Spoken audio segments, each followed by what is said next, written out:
ألم تعلم أن الله له ملك السماوات والأرض يعذب من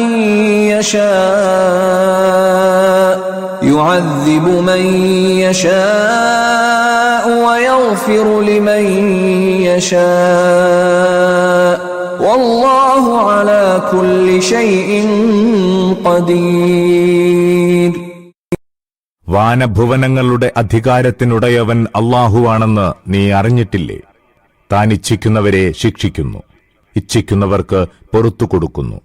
അവൻ സകല സംഗതികളിലും അധികാരമുള്ളവനാകുന്നു. يا أيها الرسول لا يحزنك الذين يسارعون في الكفر من الذين قالوا آمنا بأفواههم ولم تؤمن قلوبهم ومن الذين هادوا سماعون للكذب سماعون لقوم آخرين لم يأتوك يحرفون الكلم من بعد مواضعه يقولون إن أوتيتم هذا فخذوه وإن لم تؤتوه فاحذروا ومن يرد الله فتنته فلن تملك له من الله شيئا أولئك الذين لم يرد الله أن يطهر قلوبهم لهم في الدنيا خزي ولهم في الآخرة عذاب عظيم. അല്ലയോ ദൈവദൂത, സത്യനിഷേധത്തിന്റെ പാതയിൽ സത്വരം പ്രവർത്തിച്ചുകൊണ്ടിരിക്കുന്നവർ നിനക്ക് ദുഃഖനിമിത്തമാകേണ്ടതില്ല. അവർ അധരങ്ങൾ കൊണ്ട് ഞങ്ങൾ വിശ്വസിച്ചിരിക്കുന്നു എന്ന് ഘോഷിക്കുകയും എന്നാൽ ഹൃദയങ്ങൾ കൊണ്ട് വിശ്വസിക്കാതിരിക്കുകയും ചെയ്യുന്ന കൂട്ടരിൽപ്പെട്ടവരാകട്ടെ, ജൂതജനത്തിൽപ്പെട്ടവരാകട്ടെ, കള്ളം കേൾക്കുന്നതിനു വേണ്ടി ചെവി പാർത്തിരിക്കുന്നവരും ഒരിക്കലും നിന്നെ സമീപിച്ചിട്ടില്ലാത്ത അന്യജനത്തിനു വേണ്ടി കട്ടുകേൾക്കുന്നവരും വേദവചനങ്ങളെ അവയുടെ ശരിയായ സ്ഥാനം നിർണിതമായിരുന്നിട്ടും സാക്ഷാൽ അർത്ഥത്തിൽ നിന്ന് തെറ്റിക്കുന്നവരുമാകുന്നു. ജനങ്ങളോടവർ പറയുന്നു, ഇന്ന വിധിയാണ് കിട്ടുന്നതെങ്കിൽ സ്വീകരിച്ചുകൊള്ളുക, അല്ലാത്ത പക്ഷം നിരസിക്കുക. അല്ലാഹു ആരെയെങ്കിലും പരീക്ഷണത്തിൽ അകപ്പെടുത്താൻ തീരുമാനിച്ചാൽ അവന്റെ പിടുത്തത്തിൽ നിന്ന് അവരെ മോചിപ്പിക്കാൻ നിനക്ക് ഒന്നും ചെയ്യാനാവില്ല. അവരുടെ ഹൃദയങ്ങൾ ശുദ്ധീകരിക്കാൻ അല്ലാഹു ഉദ്ദേശിച്ചിട്ടില്ല. അവർക്ക് ഇഹത്തിൽ നിന്ദ്യതയാണുള്ളത്, പരത്തിലോ കഠിന ശിക്ഷയും. നടപ്പിലുള്ള ജാഹിലിയ സമ്പ്രദായങ്ങളും യാഥാസ്ഥിതികത്വവും നിലനിർത്താൻ പരിശ്രമിക്കുന്നവർ, സമുദായത്തിൽ പടർന്നുപിടിച്ച ദൂഷ്യങ്ങളെ ഇല്ലായ്മ ചെയ്യാനുള്ള പ്രവർത്തനത്തെ എതിർത്ത് തോൽപ്പിക്കാൻ വേണ്ടി പാടുപെടുന്നവർ, ഇങ്ങനെയുള്ള ആളുകളെയാണ് സത്യനിഷേധത്തിന്റെ പാതയിൽ സത്വരം പ്രവർത്തിക്കുന്നവർ എന്ന വാക്യം അർത്ഥമാക്കുന്നത്.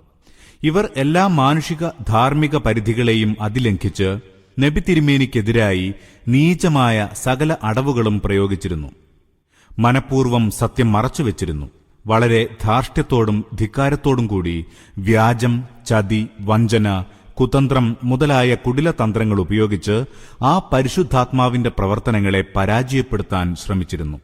അതേസമയം തികഞ്ഞ നിസ്വാർത്ഥതയോടും ഗുണകാംക്ഷയോടും കൂടി തങ്ങളടക്കമുള്ള മനുഷ്യ സഹോദരങ്ങളുടെ വിജയ സൗഭാഗ്യങ്ങൾക്ക് വേണ്ടിയാണ് തിരുമേനി അഹോരാത്രം അധ്വാനിക്കുന്നതെന്ന് അവർക്ക് നന്നായി അറിയാമായിരുന്നു. അവരുടെ ഇത്തരം വിക്രിയകൾ തിരുമേനിയുടെ മനസ്സിനെ വേദനിപ്പിക്കുക സ്വാഭാവികമാണല്ലോ. ധാർമ്മികമായി അധപ്പതിച്ച ജനങ്ങളെ അഭിമുഖീകരിക്കേണ്ടി വന്ന സാത്വികനാണ് അദ്ദേഹം. അജ്ഞരായ പ്രതിയോഗികൾ അദ്ദേഹത്തിന്റെ സദുദ്ദേശ്യപരമായ പ്രവർത്തനങ്ങളെ കടുത്ത വിദ്വേഷത്തോടെ തടയുന്നു. അതിനായി നിന്ദ്യമായ അടവുകൾ പ്രയോഗിക്കുന്നു.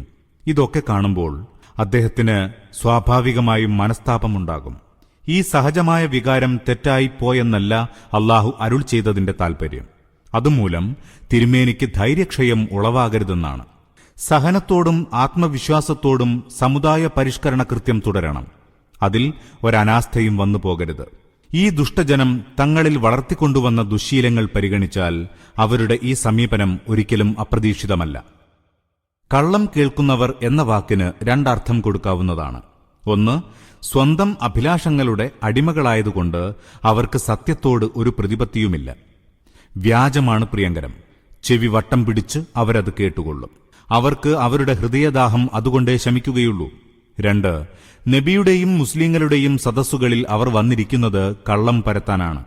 അവിടെ വെച്ച് കേൾക്കുന്നതിനും കാണുന്നതിനും വിപരീതാർത്ഥം കൽപ്പിച്ചും അതിൽ സ്വന്തം ചില ജൽപ്പനങ്ങൾ കൂട്ടിച്ചേർത്തും നബിയെയും മുസ്ലിങ്ങളെയും സാധാരണക്കാർക്കിടയിൽ അപകീർത്തിപ്പെടുത്തുകയാണ് അവർക്കാവശ്യം. അന്യജനത്തിനു വേണ്ടി കട്ടുകേൾക്കുന്നവർ എന്ന വാക്കിനും 2 അർത്ഥം കൽപ്പിക്കാം. 1. നബിയുടെയും മുസ്ലിങ്ങളുടെയും സദസ്സുകളിൽ ചാരന്മാരായി വന്ന് രഹസ്യം ചോർത്തിയെടുത്ത് ശത്രുക്കൾക്ക് വിവരമെത്തിച്ചു കൊടുക്കുന്നവർ. 2. തിരുമേനിയുമായും മുസ്ലിങ്ങളുമായും നേരിട്ട് ബന്ധപ്പെടാൻ അവസരം ലഭിക്കാത്ത ആളുകളിൽ തെറ്റിദ്ധാരണകൾ പരത്താൻ കള്ള ആരോപണങ്ങൾ കെട്ടിച്ചമയ്ക്കാനുള്ള കരുക്കൾ ശേഖരിക്കുന്നവർ. വേദവചനങ്ങൾ സാക്ഷാലാർത്ഥത്തിൽ നിന്ന് തെറ്റിക്കുന്നവർ എന്നതിന്റെ ആശയമിതാണ്. തങ്ങളുടെ അഭിലാഷങ്ങൾക്കും താൽപര്യങ്ങൾക്കും എതിരായ തൗറാത്തിലെ വിധികൾ മനഃപൂർവ്വം മാറ്റിമറിക്കുകയും പദങ്ങൾക്ക് അർത്ഥം മാറ്റി തോന്നിയ വിധം നിയമങ്ങൾ കെട്ടിച്ചമയ്ക്കുകയും ചെയ്യുന്നവർ. മുഹമ്മദ് തരുന്ന വിധിവിലക്കുകൾ ഞങ്ങൾ നൽകുന്നതു തന്നെയാണെങ്കിൽ കൈക്കൊള്ളാം, അല്ലാത്തപക്ഷം അവ തള്ളിക്കളയണം എന്ന് ജൂത പുരോഹിതന്മാർ സാധാരണക്കാരെ ഉപദേശിച്ചിരുന്നു. അതിനെ സൂചിപ്പിക്കുകയാണ് ഇന്ന വിധിയാണ് കിട്ടുന്നതെങ്കിൽ സ്വീകരിച്ചുകൊള്ളുക, അല്ലെങ്കിൽ നിരസിക്കുക എന്ന വാക്യത്തിലൂടെ. അല്ലാഹു പരീക്ഷണത്തിൽ അകപ്പെടുത്തുക എന്ന് പറഞ്ഞതിന്റെ വിവക്ഷ ഇതാണ്. ഒരുവനിൽ ഏതെങ്കിലും ദുഷ്പ്രവണത വളർന്നുവരുന്നത് അല്ലാഹു അവനെ ആ വിഷയത്തിൽ കഠിനമായ പരീക്ഷണത്തിന് വിധേയമാക്കുന്നത് നിമിത്തമാണ്. ആ വ്യക്തി തിന്മയിലേക്ക് പൂർണ്ണമായും ചാഞ്ഞു കഴിഞ്ഞിട്ടില്ലെങ്കിൽ പ്രസ്തുത പരീക്ഷണങ്ങൾ മൂലം നിയന്ത്രിതനായിത്തീരുന്നു. തിന്മയെ പ്രതിരോധിക്കുന്നതിനായി അവനിലുള്ള നന്മയുടെ ശക്തികൾ ഉയർന്നുവരികയും ചെയ്യുന്നു. എന്നാൽ തിന്മയിലേക്ക് പരിപൂർണമായി ചായുകയും ഉള്ളിൽ വെച്ച് നന്മ തിന്മകളുടെ ശക്തികൾ തമ്മിലുള്ള സമരത്തിൽ നന്മയുടെ ശക്തി പരാജയപ്പെടുകയും ചെയ്തവർ അങ്ങനെയുള്ള ഓരോ പരീക്ഷണഘട്ടത്തിലും തിന്മയുടെ പിടിയിൽ കൂടുതൽ അകപ്പെട്ടു പോകുന്നതാണ്. ഇതാണ് അല്ലാഹുവിന്റെ പരീക്ഷണം. ഇങ്ങനെ വഴിപിഴച്ച ഒരു മനുഷ്യനെ രക്ഷിക്കാൻ ഒരു ഗുണകാംക്ഷിക്കും സാധ്യമല്ല. ഇത്തരം ഫിത്നയിൽ വ്യക്തികളെന്ന പോലെ സമുദായങ്ങളും അകപ്പെടുന്നതാണ്. അല്ലാഹു അവരുടെ ഹൃദയങ്ങൾ ശുദ്ധീകരിക്കാൻ ഉദ്ദേശിച്ചിട്ടില്ല എന്ന വാക്യത്തിന്റെ താൽപര്യം ഇതാണ്. അവർക്ക് പരിശുദ്ധി പ്രാപിക്കണമെന്ന് സ്വയം ഉദ്ദേശ്യമില്ല. പരിശുദ്ധി ആഗ്രഹിക്കുന്നവർ അതിനായി പരിശ്രമിക്കുന്നതാണ്. അങ്ങനെയുള്ളവർക്ക് പരിശുദ്ധി തടയുക അല്ലാഹുവിന്റെ വഴക്കമല്ല. പരിശുദ്ധി ആഗ്രഹിക്കാത്തവർക്ക് അല്ലാഹുവും അതിച്ഛിക്കുകയില്ല. سماعون للكذب أكالون للسحت فإن جاءوك فاحكم بينهم أو أعرض عنهم وإن تعرض عنهم فلن يضروك شيئا وإن حكمت فاحكم بينهم بالقسط إن الله يحب المقسطين. ഇവർ കള്ളം കേൾക്കുന്നവരും നിഷിദ്ധം മുതൽ തിന്നുന്നവരുമാകുന്നു. ഇവർ തർക്കവിഷയങ്ങളുമായി നിന്നെ സമീപിച്ചാൽ വേണമെങ്കിൽ അവർക്കിടയിൽ തീരുമാനമുണ്ടാക്കി കൊടുക്കാം, അല്ലെങ്കിൽ അവരെ അവഗണിക്കാം. രണ്ടിനും നിനക്ക് സ്വാതന്ത്ര്യമുണ്ട്. അവരെ അവഗണിച്ചാൽ നിനക്കൊരു ദോഷവും ചെയ്യാൻ അവർക്കാവില്ല. നീ വിധി പറയുകയാണെങ്കിൽ നീതിപൂർവം വിധി പറയുക. നിശ്ചയം അല്ലാഹു നീതിമാന്മാരെ സ്നേഹിക്കുന്നു. കള്ളസാക്ഷ്യങ്ങളെയും കള്ളവിവരണങ്ങളെയും ആസ്പദമാക്കി ഫത്വ ചെയ്യുന്ന മുഫ്തികളെയും വിധി പ്രസ്താവിക്കുന്ന കാളിമാരെയുമാണ് ഈ സൂക്തം സൂചിപ്പിക്കുന്നത്. ഇവർ കോഴ കൊടുക്കുന്നവർക്കും തൽപരകക്ഷികൾക്കും അനുകൂലമായി നീതിവിരുദ്ധമായ ഫത്വയും വിധിയും നൽകുന്നു. ഈ സൂക്തം അവതരിക്കുന്ന കാലം വരെ യഹൂദർ വ്യവസ്ഥാപിതമായി ഇസ്ലാമിക രാഷ്ട്രത്തിന്റെ പൗരന്മാരായി കഴിഞ്ഞിരുന്നില്ല. ഇസ്ലാമിക രാഷ്ട്രവുമായി ഉടമ്പടിയുടെ ബന്ധമാണ് അവർക്കുണ്ടായിരുന്നത്. ആ ഉടമ്പടി പ്രകാരം അവരുടെ ആഭ്യന്തര കാര്യങ്ങളിൽ യഹൂദികൾ സ്വതന്ത്രരായിരുന്നു. തങ്ങളുടെ കേസുകൾക്ക് സ്വന്തം നിയമങ്ങൾക്കൊത്ത് അവരുടെ ജഡ്ജിമാർ തന്നെയാണ് വിധി പറഞ്ഞിരുന്നത്. നബി തിരുമേനിയുടെയോ അവിടുന്ന് നിയമിക്കുന്ന ജഡ്ജിമാരുടെയോ മുമ്പാകെ കേസ് കൊണ്ടുവരാൻ അവർ നിയമദൃഷ്ട്യാ ബാധ്യസ്ഥരായിരുന്നില്ല. എന്നാൽ തങ്ങളുടെ മതനിയമമനുസരിച്ച് തീർപ്പ് കൽപ്പിക്കാൻ ആഗ്രഹിക്കാത്ത കേസുകൾക്ക് വിധി തേടി അവർ നബി തിരുമേനിയുടെ സന്നിധിയിൽ വന്നിരുന്നു. അവിടുത്തെ ശരീഅത്തിൽ മറ്റൊരു വിധി തങ്ങൾക്ക് ലഭിക്കുമെന്നും അതുവഴി സ്വന്തം ശരീഅത്ത് നിയമത്തിൽ നിന്ന് രക്ഷപ്പെടാമെന്നുമുള്ള പ്രതീക്ഷയാണ് അവരെ അതിന് പ്രേരിപ്പിച്ചിരുന്നത്. ഇവിടെ ഒരു പ്രത്യേക കേസിനെ സൂചിപ്പിക്കുന്നുണ്ട്. ഖൈബറിലെ കുലീന ജൂത കുടുംബത്തിലുള്ള ഒരു സ്ത്രീയും പുരുഷനും തമ്മിൽ അസാൻമാർഗിക ബന്ധം പുലർത്തി. തൗറാത്ത് ആവർത്തനം അധ്യായം 22 വചനം 23, 24 അതിന് എറിഞ്ഞുകൊല്ലൽ ശിക്ഷയാണ് വിധിച്ചിട്ടുള്ളത്. യഹൂദികൾ ഈ ശിക്ഷാവിധി നടപ്പിൽ വരുത്താൻ ഇഷ്ടപ്പെട്ടിരുന്നില്ല. അവർ ഈ കേസിൽ തിരുമേനിയെ വിധികർത്താവാക്കാൻ തീരുമാനിച്ചു. എറിഞ്ഞുകൊല്ലലിനു പകരം മറ്റു വല്ല വിധിയും നൽകുന്ന പക്ഷം അംഗീകരിക്കാനും അല്ലാത്ത പക്ഷം തിരസ്കരിക്കാനുമായിരുന്നു അവരുടെ നിശ്ചയം. തിരുമേനിയുടെ മുമ്പാകെ കേസ് വന്നപ്പോൾ അവിടുന്ന് എറിഞ്ഞുകൊല്ലാൻ വിധിച്ചു. ജൂതന്മാരത് അംഗീകരിച്ചില്ല.